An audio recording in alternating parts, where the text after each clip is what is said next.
sabay ng okra yung pitas ng ampalaya. Yung pang-apat ko na pitas ng ampalaya. Guys, very siya akong mag-bundle. 4 o'clock in the morning. Saka itong okra din ko. Kaya silang lahat ang nagtituloy ng okra. Wala nga nagtituloy ng ampalaya kasi masilis pa rin sa usumot. Guys, may a-activate ko guys na nakailang kami sa okra at sa ampalaya.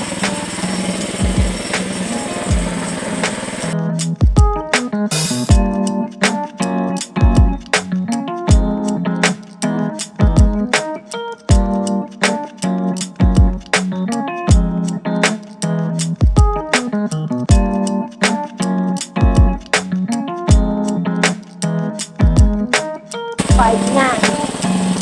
So, kasi pa kami, nakaano pa lang kami. Nakampalaya, nakaano na kami.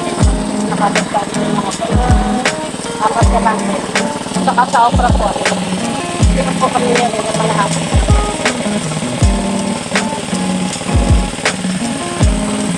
Guys, kailangan namin yung surprise yung fan. Kasi kailangan namin yung mga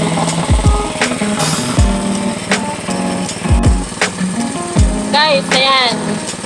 Si Jessica, tinulungan ako magsusubok ng okra. Hello, Jessica! Uy, kanya lang. Hello, everybody! Johnny! Smile naman dyan! Ayan sila guys, ang mga kasama ko dito nagtitinor ng okra. At saka nagbabandal ng okra. And guys, hanggang ngayon, umaandar pa yung improvise namin na fan kasi hindi pwedeng isupot yung okra ng basa. Nasisira po siya.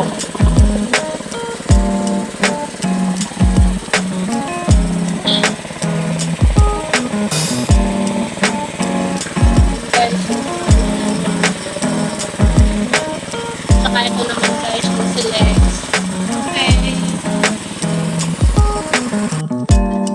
Guys, ito yung kasama ko. Si Rolando Talaw. Tingin niya muna. Oh, pakilala ka. Siya ang may alaga ng ampalaya. Putik na ito. Nautod ng lalaking ampalaya. Bakit pa yun? Marami daw chicks. Bakit niya yung nagugusto? Magandang lalaki yan. Maraming chicks. Magandang lalaki. Maraming chicks. Asawa ng pamangkin ko yan, guys. Kaya may makarinig sa mga ano niya. Anak niyo. Babaero ko rin. Aray niya. Aray ko. Aray ko. Oh my God. Kape. Hala, magtimpla ka na ng kape. Iha. And guys, yan palang yung nababandil namin. Pero marami kami napapitas ngayon sa okra kasi tanghali na, hindi pa sila nakayari sa isang lugar. Mayroon pang isang lugar doon sa malayo na yun. My God, mukhang tatanghaliin kami guys ngayon.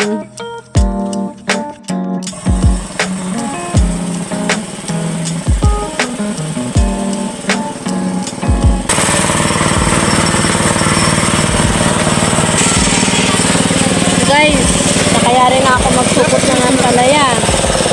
Ayan. Ano kami lahat. 27 bundle, 270 kilos. Okra, hindi pa po yan.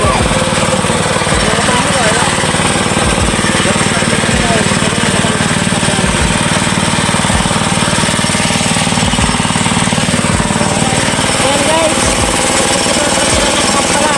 Sila yari.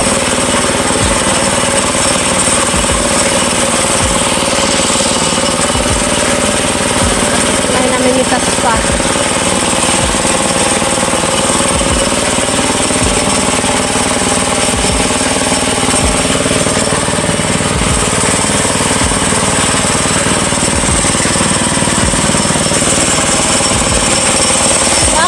Balibagan mo na lang yun. Nakalang si Belen. Jessica.